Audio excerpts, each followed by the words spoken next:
আজকে আমাদের জমিতে কপির চারা লাগানো হলো। তো বিকেলের দিকে আমি বেরিয়ে পড়েছিলাম মাঠে যাওয়ার উদ্দেশ্যে, আর হাতে একটা ছাতাও নিয়ে নিয়েছি যাতে বৃষ্টি হয় সেই জন্য। আর এই দেখো যাওয়ার পথে কাদের সাথে দেখা হলো। আর এখন আমি একাই মাঠে যাচ্ছি, কেননা ওরা আগেই চলে গেছিলো। আমার কাজটা সেরে খাওয়া দাওয়া করতে একটু লেট হয়ে গেছে।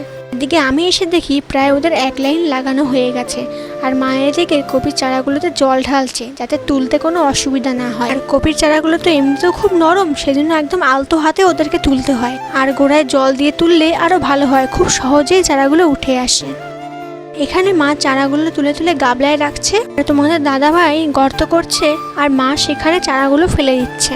না না, তোমরা মনে করছো এই কাজটা কিন্তু ততটাই কঠিন। যারা একমাত্র কপি চাষ করে তারাই একমাত্র জানতে পারে। আর এখানে একটা কাকা আমাদের সাহায্য করে দিচ্ছিল।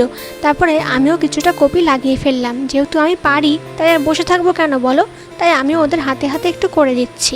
তারপরে চারা লাগানো হয়ে গেলে এখানে চারার গোড়ায় গোড়ায় জল দিতে হয়, একটু বেশি করেই এখন জল দিতে হচ্ছে, কেননা কেবল লাগানো হলো তো তাই। তারপরে দেখি টুকটুক করে বৃষ্টি পড়ছে।